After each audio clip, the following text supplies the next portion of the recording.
dan diawali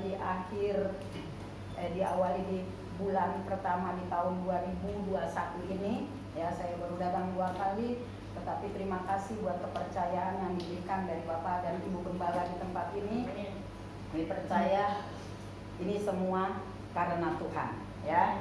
Nah, saudaraku yang kekasih, biarlah kita mau mempergunakan waktu yang ada ini dengan baik, waktu yang singkat, ya, karena sekarang ini memang kita dengar bahwa keadaan kita ini di pandemi virus corona semakin bertambah, ya. Jadi PSBB itu semakin ketat. Jadi saudaraku yang kekasih, sebagai anak Tuhan, biarlah kita mau hidup bijaksana, ya. Kita mau mengasihi Tuhan, yang terutama hidup kita boleh tetap melekat kepada Tuhan. Amin.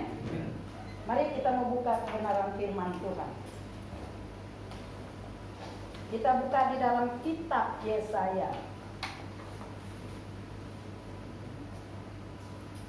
Yesaya pasal 40. Nanti kita akan baca mulai dari ayat 25 sampai dengan 31. Kita baca silih berganti. Saya baca ayatnya ganjil, nanti saudara sekalian baca ayat yang genap.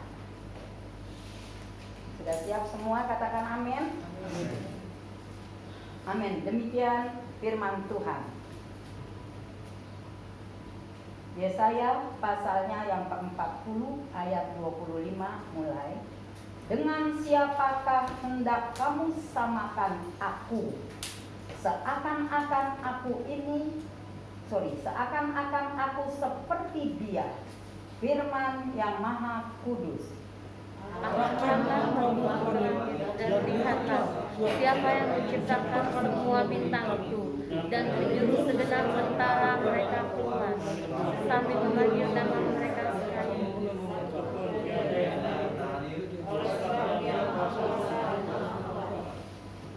Mengapakah engkau berkata demikian, hai Yakub, dan berkata begini, hai Israel, hidupku tersembunyi dari Tuhan, dan hakku tidak diperhatikan Allahku.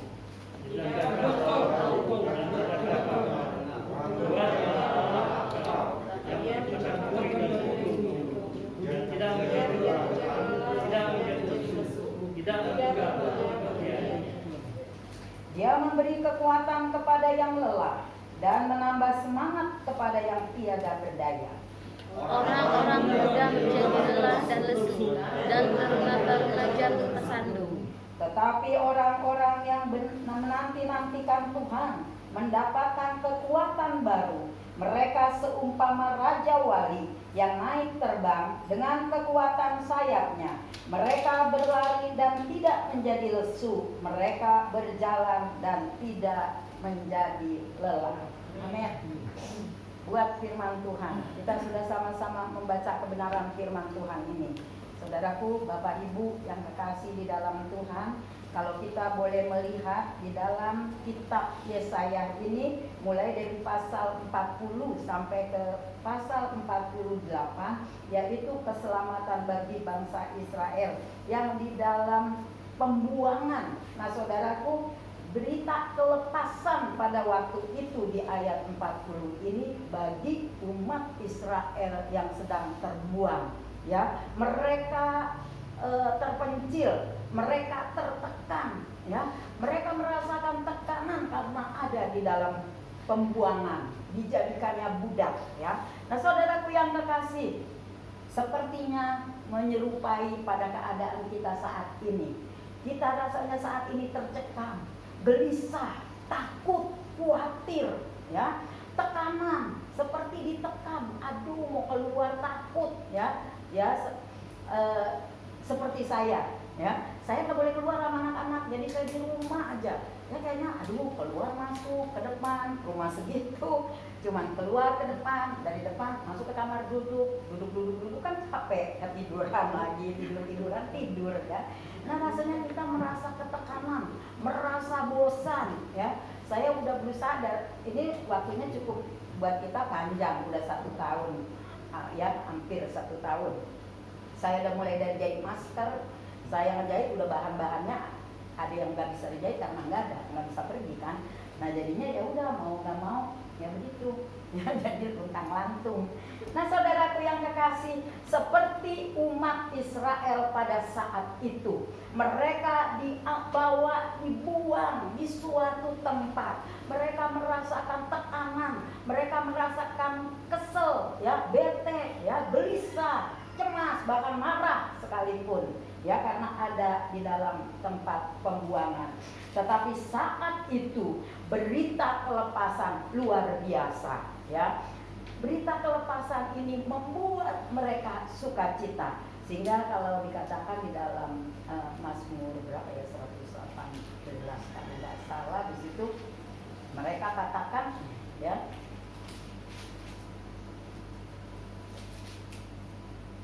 nah saudaraku, biarlah kita mau belajar ini menyerupai di dalam kehidupan kita.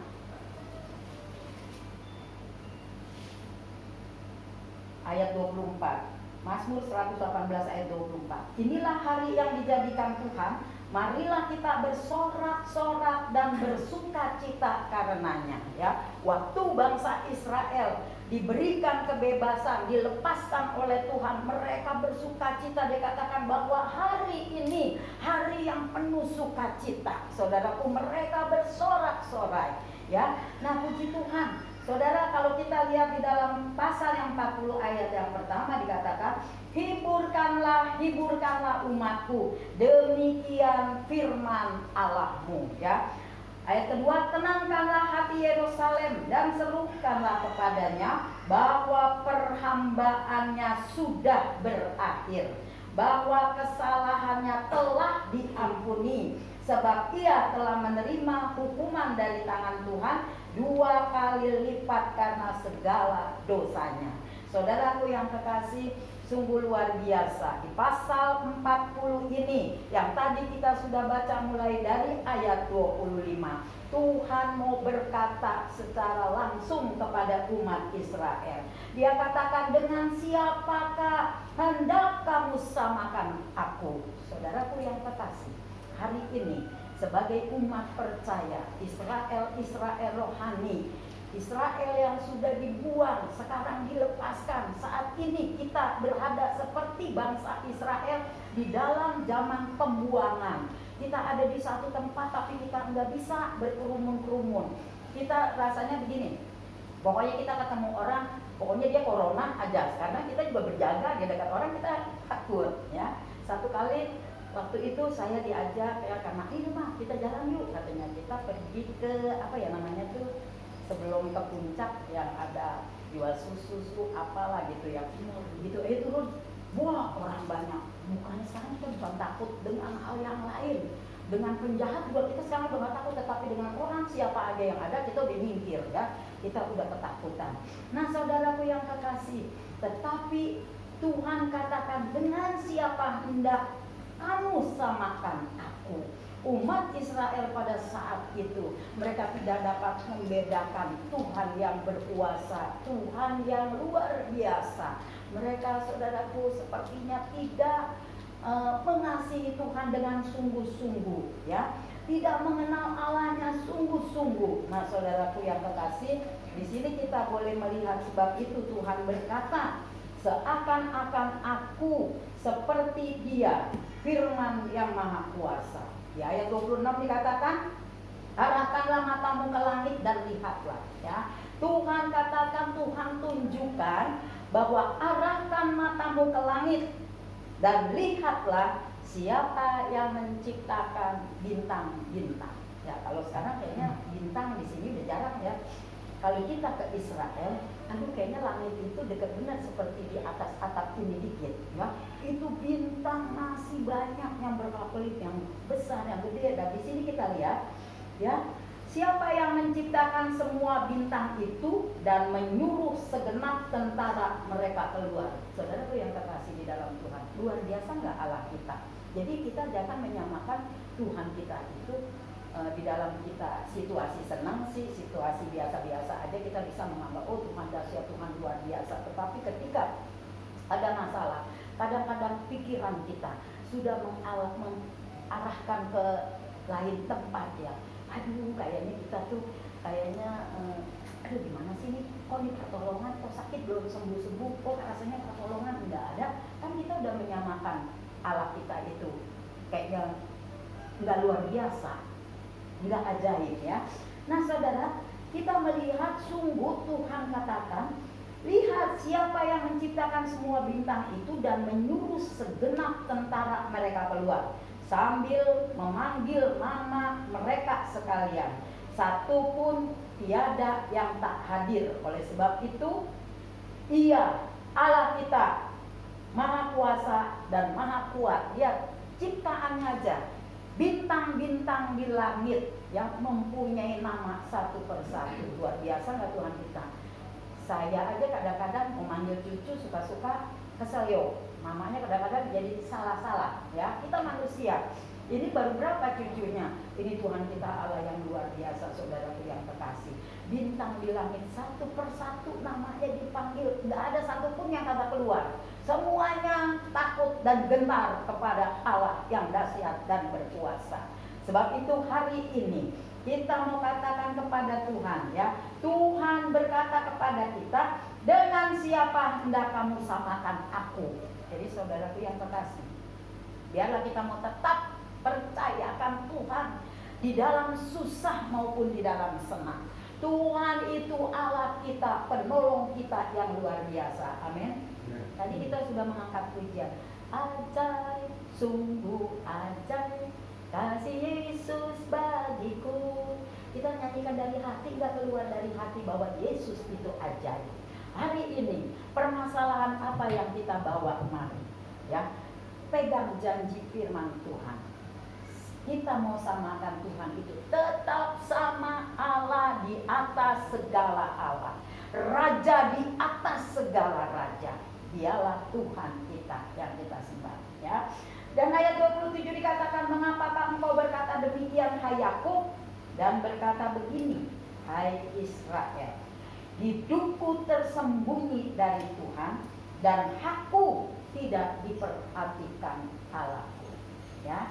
Yakub, umat Israel, kadangkala dia pikirannya itu menyimpang. Dia berkata bahwa Tuhan itu tahu akan hidupnya. Dia katakan ya, Yakub berkata, dan hidupku tersembunyi dari Tuhan dan hakku tidak diperhatikan Allahku. Dia merasa tersembunyi hidupnya, seolah-olah tidak ada pertolongan, seolah-olah tidak ada jalan keluar. Dan haknya dikatakan tidak diperhatikan. Apa saudaraku haknya? Ya, ketika kita berdoa kepada Tuhan, kita mempunyai masalah, Tuhan tolong Tuhan. Memang kadang-kala kita berdoa waktu panjang, Tuhan baru jawab. Ada yang waktu pendek ya, ada yang waktu cepat, Tuhan jawab. Jadi kadang-kadang semuanya nggak instan ya, karena Allah kita Allah yang maha tahu dan Allah yang mengerti. Jadi di sini kita lihat Israel juga merasa haknya tidak diperhatikan, doanya tidak diperhatikan ya, pergumulannya tidak diperhatikan, seolah-olah dia tersembunyi dari hadapan Tuhan. Kadang-kala kita juga begitu ya, karena rasanya tersembunyi, rasanya jauh ya, Tuhan kok nggak tolong-tolong. Ada satu orang ya, saudaraku, dia berkata begini sama saya, Bu Yaya, saya mau mendingan ke dukun aja dah, dukun mah cepat jawabannya, kalau Yesus lama. Saudaraku yang kekasih, lihat, ada orang seperti begini berkata, kalau ke Tuhan lama jawabannya, tetapi kalau ke dukun cepat. Saudaraku yang kekasih, mari kita mau melihat hidup kita, jangan meniru ya saudara yang seperti ini. Kita mempercayakan Tuhan sungguh-sungguh, mau cepat mau lama pertolongan Tuhan, tetap kita mau berdoa bawa pergumulan kita kepada Tuhan, dan kita yakin, kita percaya bahwa Tuhan yang besar itu akan menolong kepada kita. Amin. Nah saudaraku yang kekasih, kita percaya walaupun kita merasanya lagi jauh, rasanya merasa tersembunyi, tetapi kita tahu bahwa Tuhan tetap memperhatikan kita. Amin.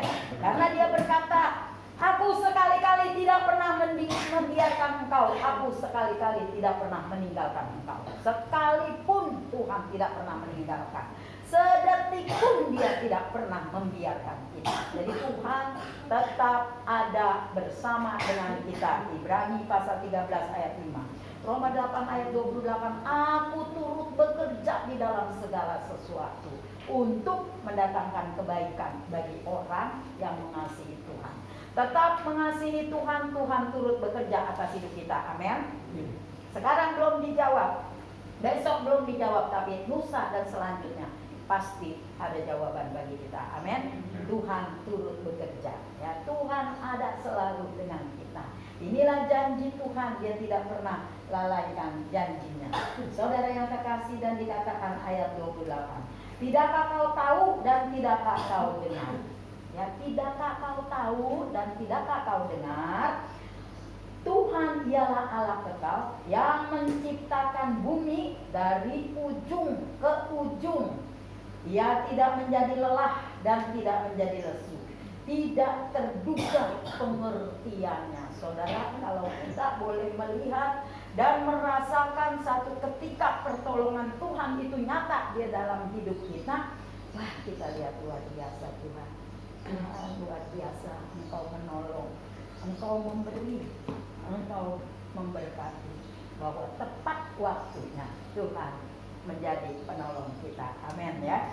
Jadi saudaraku, mari kita mau dengar ya kepada Tuhan. Tidakkah kau tahu dan tidakkah kau dengar? Tuhan ialah Allah kekal. Jadi kita terus mempercayai Allah kita, Allah yang kekal. Tidak tergugah pengertian Tuhan itu kita tidak tahu. Kalau bapak yang jahat di dalam dunia ini, firman Tuhan katakan, sebenarnya bapak mungkin gak ada yang jahat sama anak-anaknya ya, tapi Tuhan itu berkata manusia itu cenderungnya kejahatan. Jadi dia bilang, walaupun bapak yang jahat ya, tahu memberi kepada anak-anaknya yang baik, apalagi bapak kita di sorga ya. Jadi jangan kita mengandalkan kepada bapak-bapak di dunia, tetapi berserah kepada Bapa di sorga, karena Dia akan memberkati kita ya. Nah, puji Tuhan.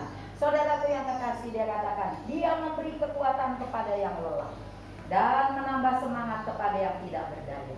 Orang-orang muda menjadi lelah dan lesu, dan teruna-teruna jatuh tersandung.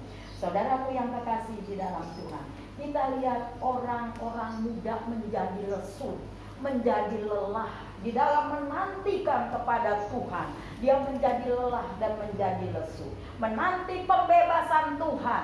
Dia tidak berdaya. Orang muda loh ya, sepertinya kekuatannya hilang. Tetapi bersyukur dikatakan, tetapi orang-orang yang menanti-nantikan Tuhan mendapatkan kekuatan baru. Mereka seumpama raja wali yang naik terbang. Dengan kekuatan sayapnya mereka berlari dan tidak menjadi lesu, mereka berjalan dan tidak menjadi lelah. Saudaraku yang terkasih, bagaimana untuk kita menantikan Tuhan tidak menjadi lesu dan tidak menjadi lelah? Di sini ada beberapa hal, saudaraku. Di ayat 29 dikatakan, Dia memberi kekuatan kepada yang lelah. Tuhan memberi kekuatan. Sumber kekuatan ada di dalam tangan Tuhan. Kekuatan dunia ini mah nggak berarti. Waktu kita sedih, kita kecewa, kita jalan deh ke mall, kemana, kayaknya memang enak, senang, lupa pikiran. Tapi waktu kita masuk ke rumah, itu nyantol lagi ya. Berapa kali saya pernah saksikan di dalam pelayanan ini, waktu itu saya sepertinya ada masalah, beban berat. Waktu saya melayani Tuhan ini 10 kilo. Ini 10 kilo saya teng-teng. Naik nih, saya ngomong sama Tuhan, Tuhan ini dibawa, bawa. Tapi taruh dulu di sini, saya taruh. Waktu saya taruh, bla bla bla bla, kayaknya melayani dengan sukacita dan dengan gamblang. Tapi waktu mau turun, kok Tuhan masih ada sih? Bawa lagi, bawa lagi. Setiap kali, tapi saya tetap melayani. Tapi baru saya menyadari ketika tahu-tahu habis, itu bebannya udah gak ada lagi. Baru saya mengerti, oh sedikit-sedikit Tuhan kikis ya. Tuhan memberi kekuatan ya. Saudaraku yang terkasih, Dia katakan memberi kekuatan kepada yang lelah.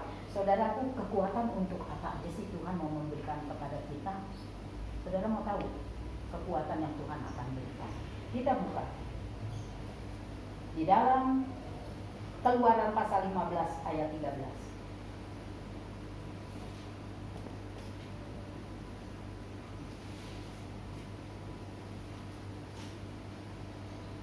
Keluaran 15 ayat 13. Bapak Pak Lino tolong bacakan.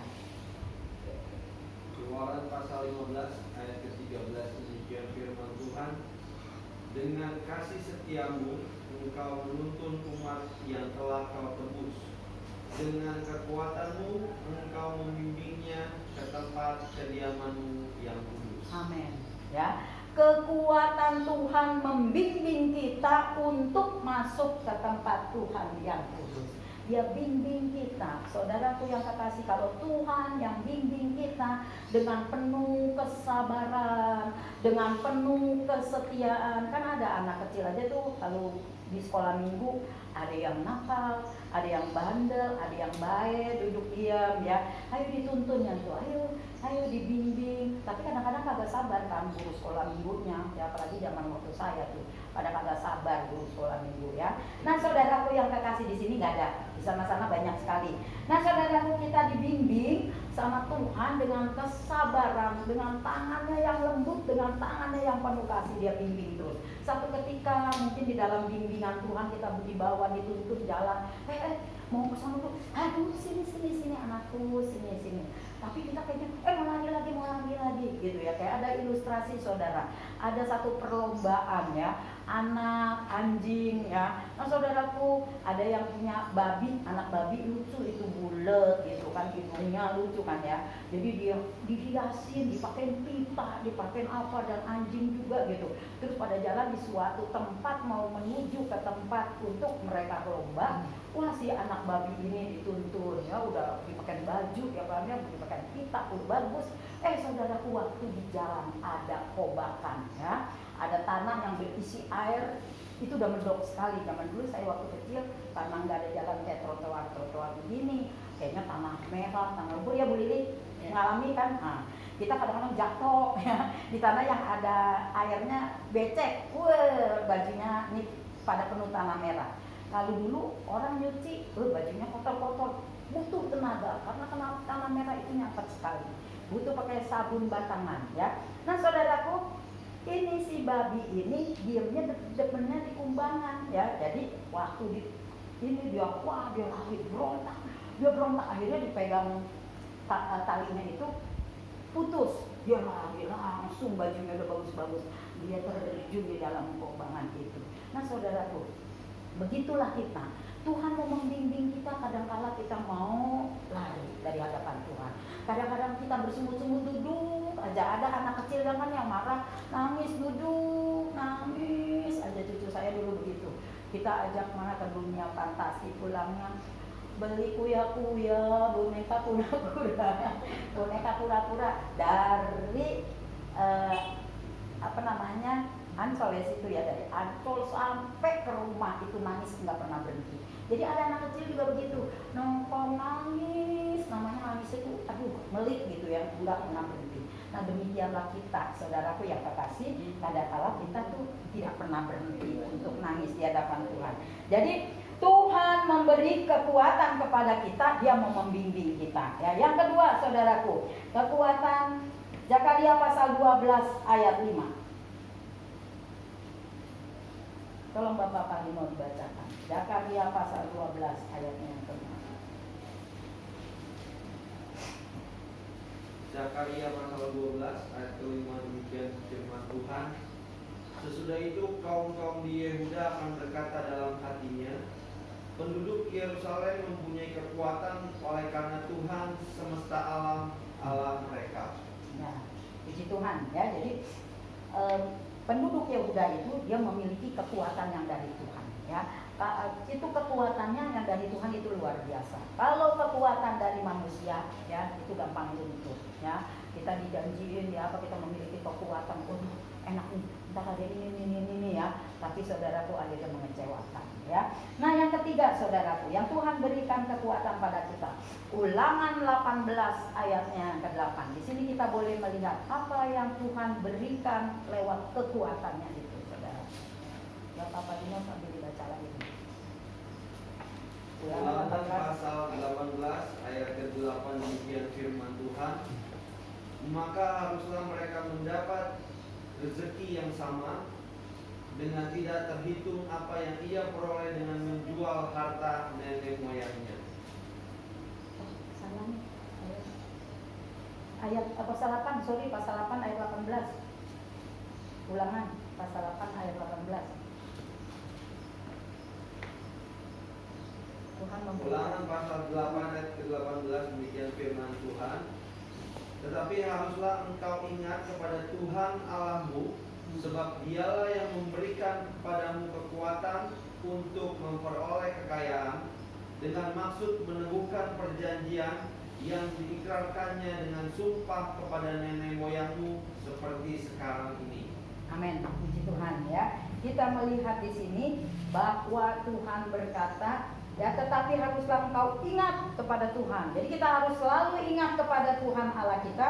Dialah yang memberikan kepada kita kekuatan untuk memperoleh kekayaan. Saudaraku yang kekasih, kita tuh Tuhan memberikan kita kekuatan untuk memperoleh kekayaan. Bukan aja kekayaan jasmani, ya, tetapi kekayaan rohani yang membuat kita dapat bertahan di dalam menanti-nantikan Tuhan. Kita dapat bertahan teguh, tidak menjadi goyah, tidak menyimpang ke kanan dan ke kiri, tidak kecut dan tawar hati seperti Yosua dikatakan oleh Tuhan. Jangan kecut dan tawar hati, jangan menyimpang ke kanan dan ke kiri, tetapi kita boleh berada. Saya ingat banget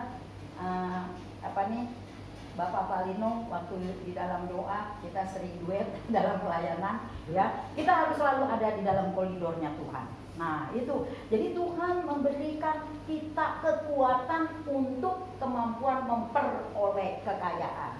Kekayaan rohani terutama dan kekayaan jasmani yang kita dapat nikmati sebagai anak Tuhan, diberkati menjadi sumber berkat bagi banyak orang. Amin. Saudara mau menerima kekuatan dari Tuhan? Amin. Mari saudaraku, kita mau datang sebentar di dalam doa kita kepada Tuhan. Tuhan menjawab kita di dalam segala hal, ya. Nah saudaraku, orang-orang yang menanti-nantikan Tuhan, yang pertama berkatnya Tuhan beri kekuatan baru, yang kedua dia akan naik terbang, yang ketiga dapat ketahanan dari Tuhan, tetap dapat bertahan, tetap dapat memiliki kekuatan yang luar biasa, ya. Nah, puji Tuhan, dikatakan waktu berjalan tidak lelah, ya. Dia berlari tidak menjadi lesu dan berjalan tidak menjadi lelah. Jadi artinya Tuhan memberikan ketahanan kepada kita untuk kita tetap bertahan di dalam pengiringan kita kepada Tuhan. Puji nama Tuhan.